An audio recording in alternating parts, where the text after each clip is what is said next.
আমাদের সামনে যে ঘূর্ণিঝড়টা এখন অপেক্ষা করতেছে, সারা দুনিয়ার সকল আবহাওয়া বিজ্ঞানী তারা ঘোষণা করেছে গত 100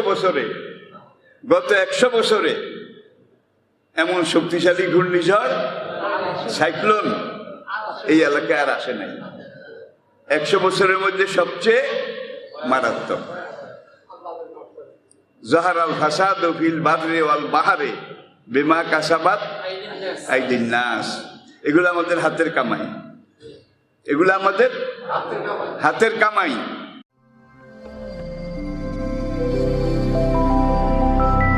A to Z Bangla, follow the rules of Islam.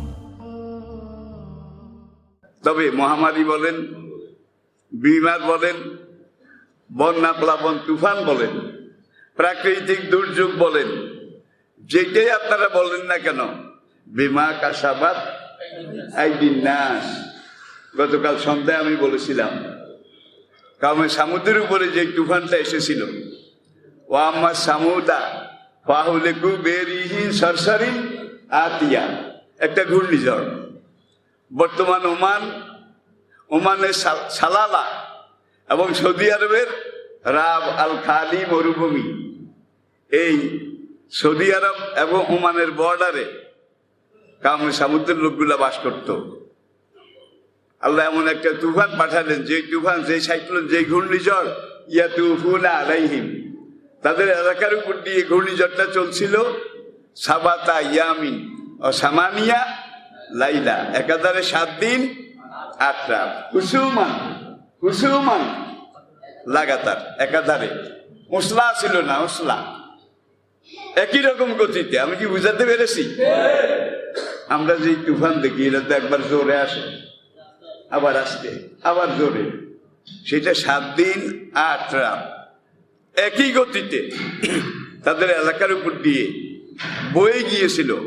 হাল তারা লাহুম বাকিয়া, তুফানটা যখন থেমে গিয়েছিল তখন সেখানে কি একজন লোককেও জীবিত পাওয়া গিয়েছিল?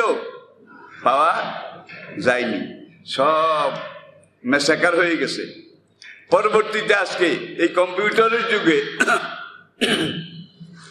সৌদি আরবের ডেকে আনা একদল মৃত্তিকা বিজ্ঞানী, একদল জীবাশ্ম বিজ্ঞানী, তারা 2 বছর সালালা এলাকায় গবেষণা করেছে। বালি সরিয়ে সরিয়ে তারা ওই কঙ্কালগুলো, আজ থেকে 6000 বছর আগের হাড়গোড় কঙ্কাল, এগুলো বের করেছে। পাহাড় যেখানে ছিঁড়ে নিয়ে গেছে, পাহাড়ের টিলা চূড়া বাতাসে ছিঁড়ে নিয়ে গেছে, তারা সেখানে কম্পিউটার জরিপ করে বলেছে আজ থেকে 6000 বছর আগে এই এলাকা দিয়ে যে তুফানটা গিয়েছিল, কোরআনে যে তুফানটার কথা আল্লাহ উল্লেখ করেছেন, সেই তুফানটার গতি ছিল একাধারে কমপক্ষে 6 থেকে 650 মাইল বেগে। কিলোমিটার না, কিলোমিটার হয়েছে এই দিন এখন 100 বছর হয় নাই, কিলোমিটার আসিল না, কি আসিল? মাইল। তো সেখানে পরীক্ষা করে তারা বলছে আজ থেকে 6000 বছর আগে এখান দিয়ে যে তুফানটা প্রবাহিত হয়েছে, কোরআন যে তুফানের কথা উল্লেখ করেছে কাউমে সামুদ্রের উপর দিয়ে, সেই তুফানটার গতি ছিল ঘন্টায় 6 থেকে 6500 মাইল বেগে।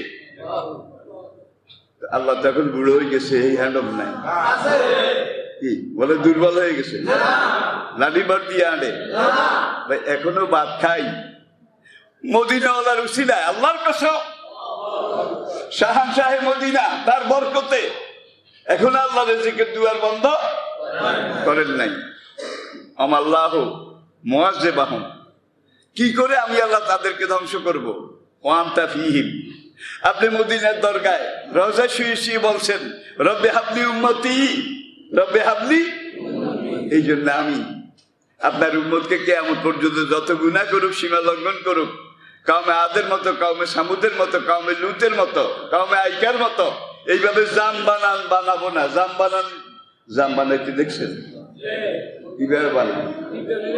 পাকা জাম সংগ্রহ করে একটা পাত্রে লওয়ার পরে লবণ মরিচ এগুলো দিয়ে যখন এই পিঠা শুরু করে, জামের কোথায় যায় দিশি, কোথায় যায় গোস্ত, কোথায় যায় কি, ঠিক কিনা বলেন?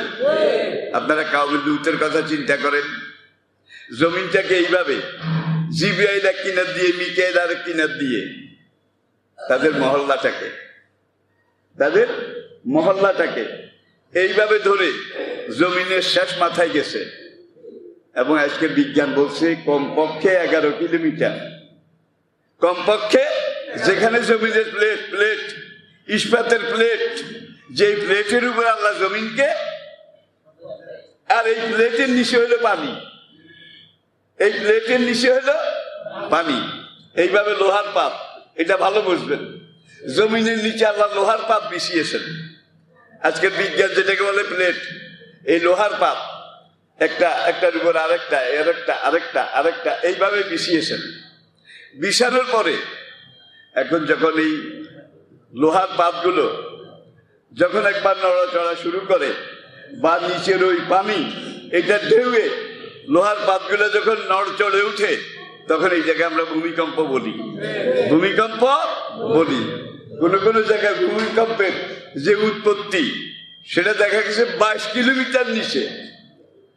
তাইলে জমিনের নিচের যেই লেয়ার, কোনোখান দিয়ে 11 কিলোমিটার, কোনোখান দিয়ে 22 কিলোমিটার, কোনোখান দিয়ে তার চেয়ে বেশি বা তার চেয়ে কম। এখন 4টা প্লেট এই দিক থেকে লাগিয়েছে, দেখেন, মনে করেন 4টা লাগিয়ে, এখন এই প্লেটগুলোর উপর আল্লাহ জমিন বিছিয়েছেন। এখন এই প্লেটগুলা নিচের পানির তরঙ্গে যদি নড়াচড়া করে, তাইলে এখানে মানুষ বসবাস করতে পারবে না। 24 ঘন্টা ভূমিকম্প হইলে কি বাসা সম্ভব? যার জন্য সূরা নাবার মধ্যে আল্লাহ পাক বলছেন, পাহাড় দিয়ে আমি প্যারাক মেরে দিয়েছি। হিমালয়ের সর্বোচ্চ চূড়া এভারেস্ট, এটা কদ্দুর 9000 ফিট, 9000 ফিট উঁচু। হ্যাঁ, এটা যে এত উঁচু, এখন এই হিমালয়টার জমিনের সমতল, এই সমতল থেকে 90 ভাগ নিচের দিকে আছে, মাত্র 10 ভাগ। আমি বোধহয় বুঝাইতে পারি নাই। এখন আল্লাহ পাক কোরআনে আরেক আয়াতে বলেছেন, এই পাহাড়গুলো দিয়ে আমি যদি জমিনে প্যারাক মেরে না দিতাম 1 সেকেন্ড, এখানে কোনো মানুষ দূরের কথা, কোনো প্রাণী তাদের বসবাস সম্ভব ছিল না। মনে করে 4টা প্লেট এখানে এসে, প্লেটের মুখ এখানে একত্র হয়েছে। এখন আল্লাহ এখানে একটা পাহাড় সৃষ্টি করে এখন এমন এক প্যারাক মেরেছেন, 4টা এই প্লেট ভেগ ধরে এইটা নিচে চলে গেছে, যার জন্য এইটা এখন আর নড়ে না। আর দেখেন, আমার সামনে যে টেবিলটা আছে, আমাকে একবার বিলাতে প্রশ্ন করেছিল, আমি এইভাবে যখন জবাব দিয়েছিলাম, তখন একজন সাংবাদিক আমাকে বললো, অনারেবল মাওলানা, তাহলে প্যারাক এখান দিয়ে দেখা যায়, টেবিলের এখান দিয়ে 5টা প্যারাক মেরেছে, সব কিনার দিয়ে, এইখান দিয়ে 5টা মেরেছে, এইখান দিয়ে 5টা মেরেছে, এইখান দিয়ে তো পুরো টেবিল খালি, মাঝখানে তো একটা প্যারাকও মারে নাই। তখন বললাম, মাই ডিয়ার জেন্টেলম্যান, যেই মিস্ত্রি এই টেবিলটা বানিয়েছে, সেই মিস্ত্রি জানে প্যারাক কোনখান দিয়ে লাইনে মারতে হবে, সেই মিস্ত্রি জানে কোন লাইনে প্যারাক কয়টা মারতে হবে, ঠিক কিনা বলেন? এইখান দিয়ে প্যারাকের কোনো দরকার নাই, এই জন্য মাঝখানে কোনো প্যারাক। এটা বুঝলে আপনাদের কাছে জিনিসটা পরিষ্কার হবে। তাহলে যেখানে কোনো পাহাড়ই নাই, সেখানে কেন প্রতিদিন ভূমিকম্প হয় না? এটা সোজা জবাব এইটা, যেই জায়গায় কয়েকটা প্লেটের অবস্থান কয়েক দিক থেকে, সেই জায়গায় এক একটা প্যারাক এইভাবে মেরেছে, যেই প্যারাকটা কমপক্ষে জমিনের এই ডেপথ, জমিনের যে গভীরতা, তার চাইতে 90 গুণ বেশি। এভারেস্ট 9000 ফিট, 4.5 মাইলের মতো, 4.5 মাইলের মতো। তাহলে যেই প্যারাকটার, এই যে আল্লাহ সারা দুনিয়াতে লক্ষ লক্ষ প্যারাক মেরেছে নাকি? সৌদি আরব এলাকায় বেশি, মধ্যপ্রাচ্যে বেশি, আমেরিকা, ল্যাটিন আমেরিকা, দুনিয়ার বিভিন্ন দেশ, কোন দেশে এই ব্যারাক নাই বলেন? কোন দেশে ব্যারাক নাই? তাহলে মিস্ত্রি কেমন? কাঁচা কাঁচা।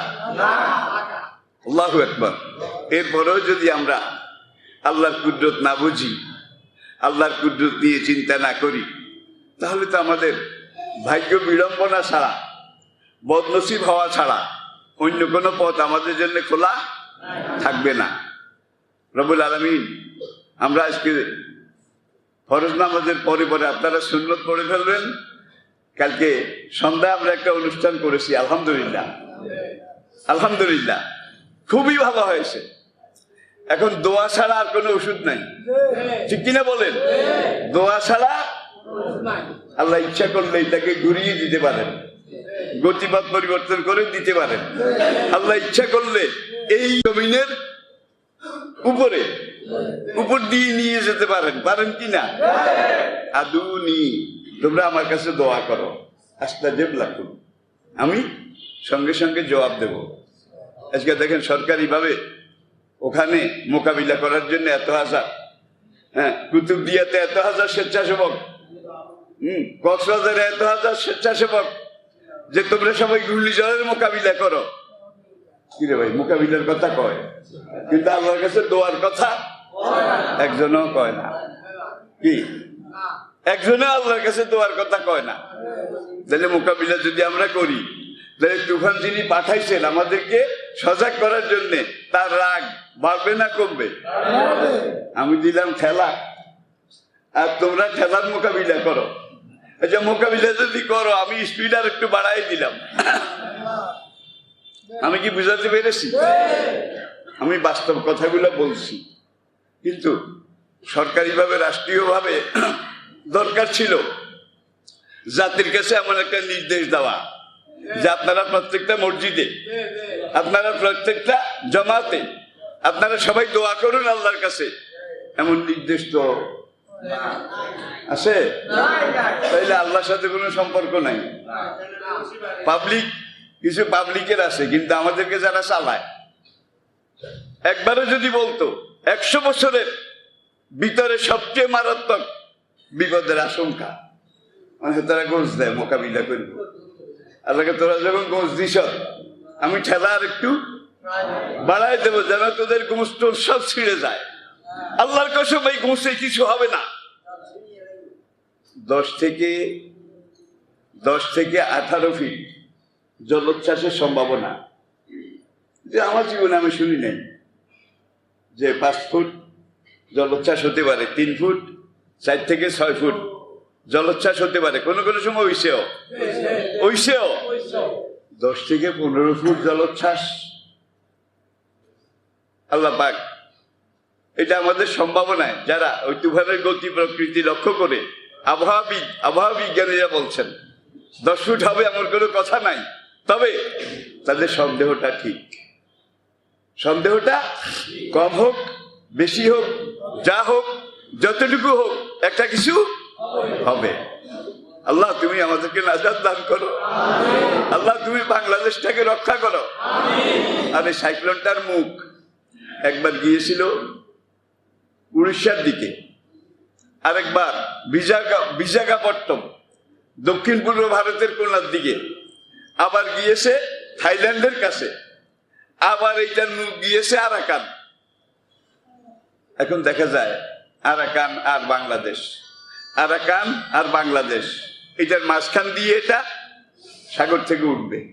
এটার গতি 200 থেকে 300 কিলোমিটার, 200 থেকে 300 কিলোমিটার পর্যন্ত ঘন্টায়। ভাই, এরকম যদি হয় তাহলে কিচ্ছু থাকবে না, সব সমান হয়ে যাবে। বিল্ডিং করেছেন, অহংকার করিয়েন না। আল্লাহ শক্তির কাছে এগুলা সাগরের ফেনাও নয়। যখনই আমরা কোনো বিপদে পড়ব, তখন আল্লাহকে ডাকতে হবে, আল্লাহর সাথে সম্পর্ক যেটা, এটাকে ঝালাই করতে হবে। ঝালাই বুঝেন তো? যেখান দিয়ে এটা নরম হয়ে গেছে, এটাকে মজবুত গাঁথনি দিয়ে আবার বাঁধতে হবে। এইভাবে যদি আমরা আল্লাহর কাছে সারেন্ডার করি, নিশ্চয়ই আল্লাহ আমাদেরকে মাফ করবেন।